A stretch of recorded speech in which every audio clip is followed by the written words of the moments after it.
ओम शांति। आज 25 मई 2020 है और हम सभी ने बाबा के साकार रूप से चले हुए मधुर महावाक्य अवश्य सुने होंगे। आज की मुरली से कुछ ज्ञान बिंदुओं का हम और अधिक स्पष्टीकरण लेंगे आदरणीय आशा दीदी से। ओम शांति दीदी। आज बाबा ने मुरली के सार में कहा, मीठे बच्चे, याद में रहने की मेहनत करो तो पावन बनते जाएंगे। अभी बाप तुम्हें पढ़ा रहे हैं, फिर साथ में ले जाएंगे। ये मुरली का सार था। बाबा याद के ऊपर हम बच्चों को बारंबार ध्यान खिंचवाते हैं। ज्ञान एक चीज़ है, ज्ञान से हमें समझ मिलती है, परंतु जो हमारी आत्मा की सफाई है, जो हमारे विकर्म विनाश होते हैं, जो हम आत्माएं डबल लाइट बनती हैं, जो हम आत्माएं आसानी से उड़ सकती हैं, वो तब होगा जबकि हमारा याद का चार्ट अच्छा होगा, याद की ताकत होगी।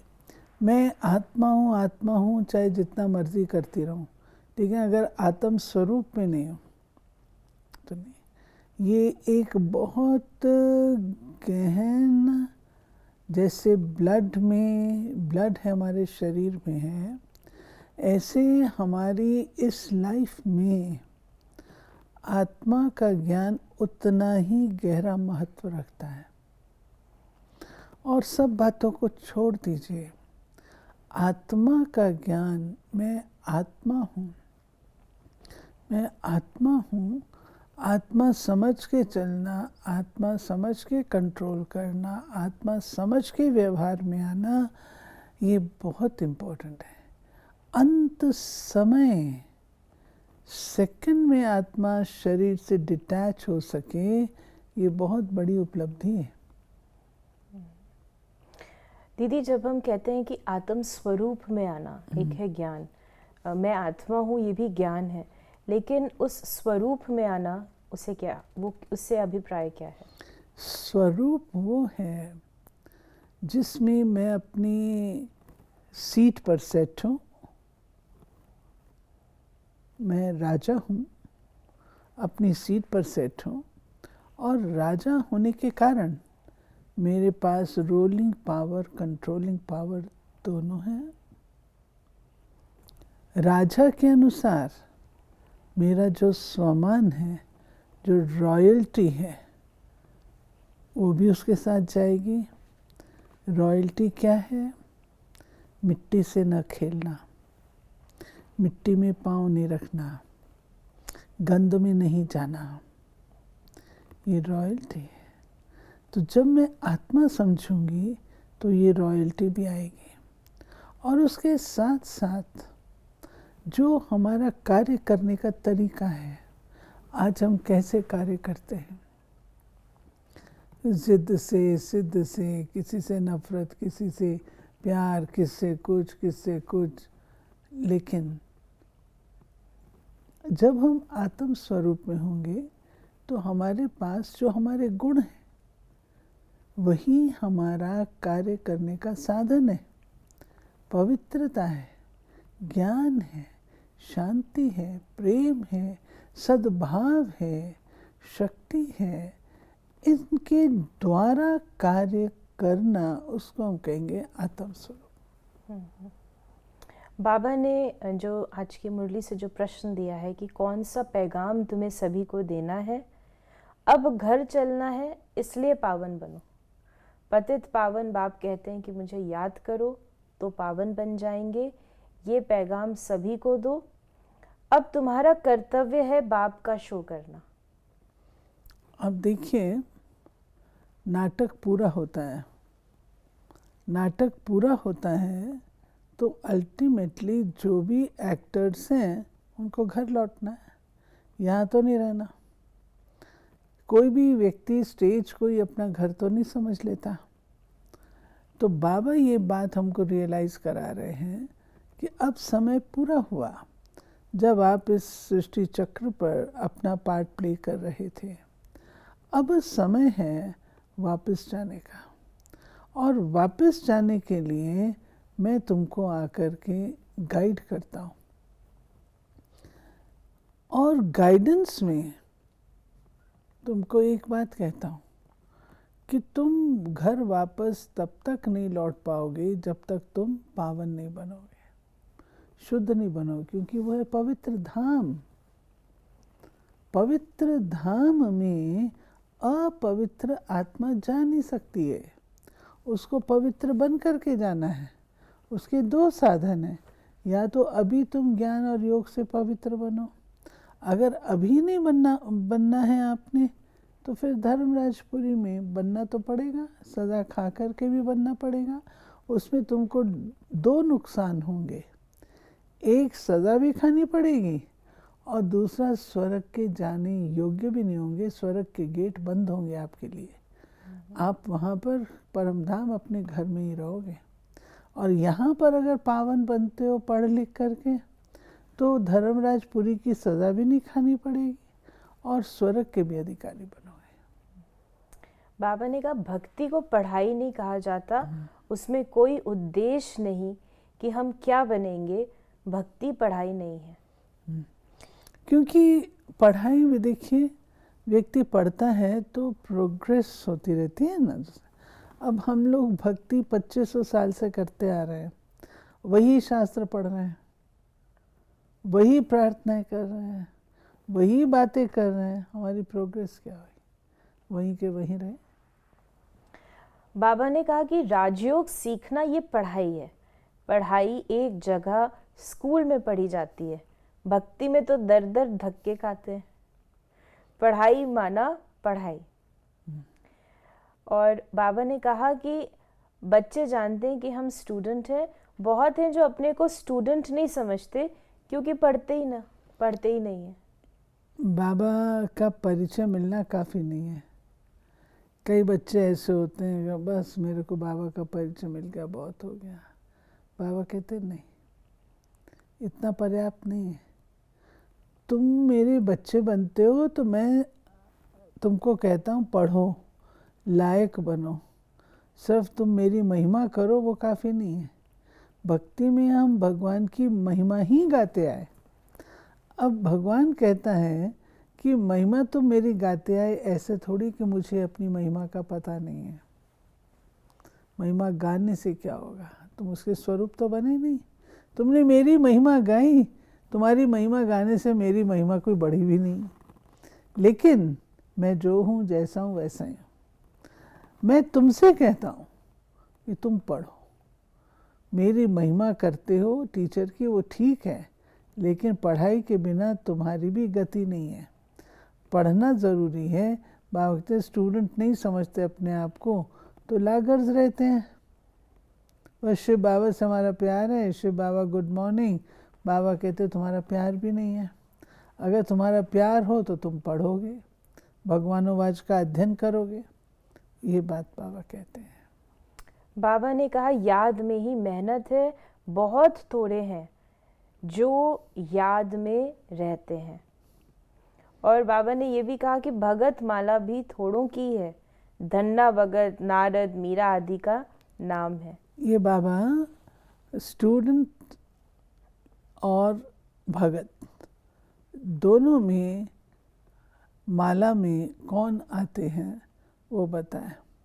बाबा ने इससे पहले जो सेंटेंस कहा, कई बच्चे हैं जो याद में रहते हैं, याद में ही रहने की मेहनत करते हैं, और कई बच्चे जो हैं वो स्टूडेंट ही अपने को नहीं समझते हैं। तो याद में रहने वालों की माला और भक्ति में जो श्रेष्ठ हुए उनकी माला अलग है।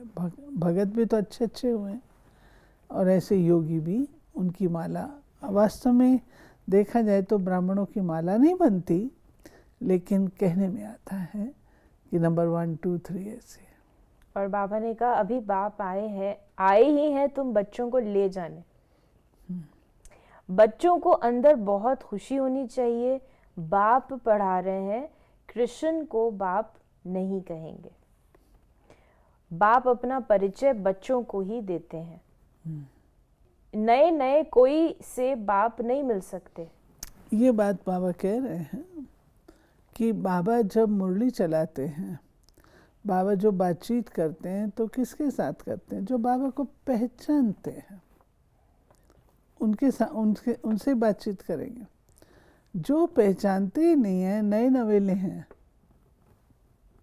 उनके आगे बाबा कुछ भी बोलेगा तो कहेंगे हमें समझ में नहीं आ रहा है, ये पता नहीं क्या कह रहे हैं, अपनी समझ से बाहर है। स्वाभाविक है। अगर आप 8वीं क्लास के बच्चे को MA की पढ़ाई देंगे तो बेचारा कंफ्यूज होगा ना। ऐसे ही जिन्होंने पहले ये समझा है ये कौन है, उनके आगे बाबा बात करते हैं, जो बच्चे बन जाते हैं।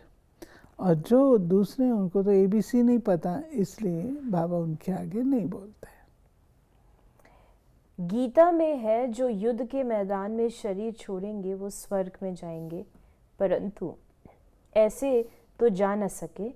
स्वर्ग स्थापन करने वाला भी जब आए तभी जाएंगे। अब ये लिखा हुआ है कि जो युद्ध के मैदान में शरीर छोड़े वो वीर गति को प्राप्त। तो इसमें ये कहा गया है कि हमें कायर नहीं बनना है। युद्ध है तो उसमें विजय को प्राप्त करना है। लेकिन कई बच्चे जो हैं वो युद्ध करना ही नहीं चाहते, अपना तीर कमान रख देते हैं या अपने आप को विड्रॉ कर लेते हैं कि बहुत ज़बरदस्त युद्ध है। बाबा कहते हैं नहीं, युद्ध माया से है तुम्हारा कोई हिंसक युद्ध नहीं है। ये अहिंसक युद्ध है, 5 विकारों के साथ युद्ध है जो तुम बच्चों को करना, और उस पर तुमको विजय भी प्राप्त करनी है। बाबा ने कहा तुम शंकर की भक्ति करो तो बाप राजी कैसे होगा? क्या हनुमान की भक्ति करेंगे तो बाप राजी होगा? दीदार हो जाता है, बाकी मिलता कुछ नहीं है। बाबा कहते हैं जाकी रही भावना जैसी, प्रभु मूर्तिन देखी तैसी। जो हनुमान जी के भक्त हैं वो हनुमान जी की भक्ति करते हैं, तो बाबा भी उनकी भावना को पूरा करने के लिए हनुमान जी का साक्षात्कार करा देते हैं। ऐसे ही जो जिसको भजता है उसका साक्षात्कार भगवान करा देता है। लेकिन भगवान अलग है और उनका इष्ट देव अलग है। उन्होंने हनुमान जी को याद किया तो हनुमान जी की मूर्त से वो संतुष्ट होंगे, शिव बाबा को तो पहचानेंगे नहीं। अगर ज्योति बिंदु का साक्षात्कार उसको करा दिया जाए तो कहेगा ये कौन है, मैं तो जानता नहीं।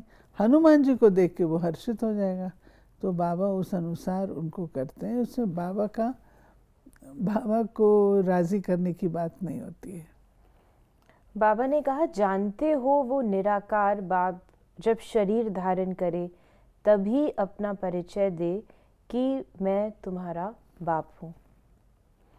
फिर बाबा ने दूसरे धर्म आते हैं, अपना अपना धर्म आकर स्थापन करते हैं। इसमें कोई बड़ाई की बात नहीं है, बड़ाई किसी की भी नहीं है। ब्रह्मा की बड़ाई तब है जब बाप आकर प्रवेश करते हैं। ये बाबा ने बताया कि कैसे मैं साधारण तन लेता हूँ जो अपने ही जन्मों को नहीं जानते हैं। एक साधारण तन लेता हूँ और जब मैं प्रवेश करता हूँ तब उस तन का नाम पड़ता है ब्रह्मा। उससे पूर्व नहीं होता है। उससे पूर्व तो दादा लखीराज कहलाते हैं। तुम मेरे मददगार बनते हो अपने तन मन धन से, तो उनकी एवज में तुमको ये मिलेगा। बाप कहते हैं कि मैं साधारण तन में प्रवेश करता हूँ जो अपने जन्मों को नहीं जानते। अभी तुम देखते हो साधारण तन में बाप आए हैं। फिर बाबा ने कहा नाम श्याम सुंदर है तो चित्र में काला बना दिया है। एग्जाम्पल दिया बाबा ने भक्ति मार्ग में जो मंदिर है, रघुनाथ के मंदिर में देखेंगे वो भी काला, हनुमान के मंदिर को देखो तो सबको काला बना दिया है। ये है ही पतित दुनिया। अभी तुम बच्चों को ओना है कि हम सावरे से सुंदर बने। द्वापर और कलयुग में हम लोग जब 5 विकारों के वशीभूत हो जाते हैं तो बाबा कहते हैं कि तुम्हारी प्रकृति भी ऐसी हो जाती है, और जैसी आत्मा होती है वैसे ही वो मंदिर बनाती है। नहीं तो ये मंदिर जो है कैसे होने चाहिए, परंतु काला बना देते हैं, आप समान जैसे बना देते हैं। अब बाबा आते हैं, हम बच्चों को समझाते हैं कि अरे तुम क्या थे, कितने सुंदर थे, कितने अच्छे थे, अभी देखो क्या बन गए हो। तो शाम से सुंदर आकर के बाबा हम बच्चों को बनाते हैं, और इस बात का हम सबको होना भी है। होना अर्थात फिक्र भी है, एक चिंता है कि हमें ऐसा बनना है। भागीरथ से गंगा निकली, अब पानी माथे से कैसे निकलेगा?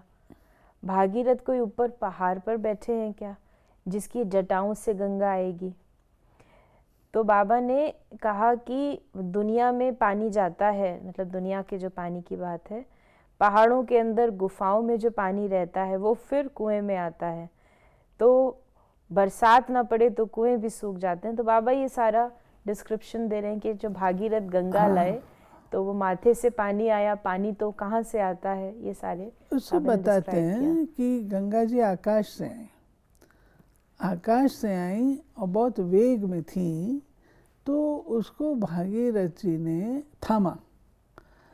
अब बात तो जचती नहीं है कि कैसे उनको इतने वेग वाली जो जल प्रवाह है उसको कैसे एक मस्तक में धारण किया जा सकता है, और फिर उसको लेकर के वो आगे हैं।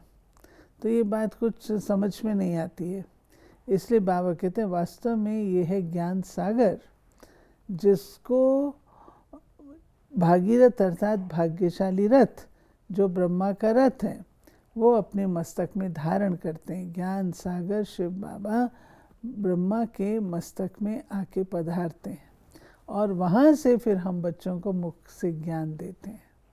बाबा ने कहा कि कृष्ण के मुरीद कहेंगे जहाँ देखो कृष्ण ही कृष्ण है, जबकि परमात्मा सर्वव्यापी है, तो क्यों नहीं कहते जिधर देखो परमात्मा ही परमात्मा है? परमात्मा के मुरीद फिर ऐसे कहते हैं ये सब उनके ही रूप हैं। अब वही बात है जो पहले बाबा ने कही है, जो जिसको भजता है उसको प्राप्त होता है। तो श्री कृष्ण के भक्त, राधे के भक्त यही कहते हैं जिधर देखते हैं श्री कृष्ण दिखाई देता है।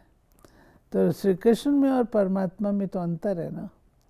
श्री कृष्ण तो देवता है, परमात्मा तो ज्योति बिंदु है, लेकिन वो ज्योति बिंदु निराकार है और वो इन आँखों से दिखता नहीं, तो उसको कह नहीं सकते, तो वो लोग सर्वव्यापी कह देते हैं। बाबा ने ये बताया कि अव्यभिचारी याद क्या है? मेरे से प्रीत लगाओ और कोई को याद ना करो, ये अव्यभिचारी। यही फॉर्मूला है जो बाबा हम बच्चों को देते हैं, किसी और को याद नहीं करो, सिर्फ और सिर्फ मुझे याद करो। फिर बाबा ने कहा कई बच्चे संग दोष में आकर रूठकर अपनी पाठशाला खोल देते हैं, रूठते हैं तो पाठशाला खोलने के लायक ही नहीं है। बिल्कुल ठीक बात। बाबा कहता है कि जिसके संस्कारों में ये है, रोब है, रूठना है, तो वो लायक कैसे है? आगे जिनको पढ़ाएंगे, जिनको ज्ञान देंगे, उनके अंदर भी वही संस्कार जाएंगे। इसलिए बाबा कहता है ये ठीक नहीं। आज का वरदान है स्वयं को स्वयं ही परिवर्तन कर विश्व के आधार मूर्त बनने वाले श्रेष्ठ पद के अधिकारी भव। श्रेष्ठ पद पाने के लिए बाप दादा की यही शिक्षा है कि बच्चे स्वयं को बदलो। स्वयं को बदलने के बजाय परिस्थितियों को व अन्य आत्माओं को बदलने का सोचते हो, या संकल्प आता है कि ये साल्वेशन मिले, सहयोग मिले, वह सहारा मिले तो परिवर्तन हो। ऐसे किसी भी आधार पर परिवर्तन होने वाले की प्रारब्ध भी आधार पर ही रहेगी, क्योंकि जितनों का आधार लेंगे उतना जमा का खाता शेयर्स में बढ़ जाएगा। इसलिए सदा लक्ष्य रखो कि स्वयं को परिवर्तन होना है, मैं स्वयं विश्व का आधार मूर्त हूँ। ये बाबा ने आज बड़ी इम्पोर्टेंट और गहरी बात बताई कि जितनों का आधार लेंगे उतने वो शेयर में बढ़ जाएगा। ये बहुत इम्पोर्टेंट बात है। हमें निराकारी बनना है, निर्विकारी बनना है, निरंकारी बनना, निराधारी भी बनना है। कि कोई का भी आधार नहीं, किसी भी प्रकार का आधार नहीं होना चाहिए, किसी भी प्रकार का। हमारा आधार हमारे अपने निजी संस्कार भी हो सकते हैं, हमारा आधार हमारी चॉइसेस हो सकती हैं, हमारा आधार हमारे साथी हो सकते हैं, हमारा आधार वायुमंडल भी हो सकता है। किसी भी प्रकार का अगर आधार है तो बाबा कहते हैं वो। आपने जो बोला हमारे संस्कार और हमारी चॉइसेस, ये हमारा आधार कैसे बनते हैं? मान लीजिए मेरे अंदर कोई ऐसा संस्कार, देने का संस्कार है मान लो, और मैं दे करके खुश होती हूँ, बांट के खुश होती हूँ। कहीं कोई ऐसी आ जाए जहाँ पर ये चीज़ का उपयोग ना हो और वहाँ मेरी अवस्था हलचल में आ जाए। कोई का संस्कार सेवा को होता है, खूब सेवा करके खुश रहते हैं, लेकिन कभी ऐसी स्थिति आ जाए जब आपको चुप करके बैठ के साधना करनी, साइलेंस में रहना है, उस समय मेरी स्थिति अगर हलचल में आ गई, ठीक नहीं है ना। तो कोई भी चीज़ को हम आधार ना बनाएं, कोई भी चीज़ उसके बिना भी मैं चल सकूं, ये हमको अपना सीखना है। आज का स्लोगन है, संगठन में उमंग उत्साह और श्रेष्ठ संकल्प से सफलता हुई पड़ी है। संगठन में उमंग उत्साह और श्रेष्ठ संकल्प से सफलता हुई पड़ी है। तो ये थे बाबा के आज के महावाक्यों का और अधिक स्पष्टीकरण। यदि आपके मन में भी इस मुरली से संबंधित कोई भी प्रश्न है तो आप अपने प्रश्नों को हम तक अवश्य पहुंचाएं। ओम शांति।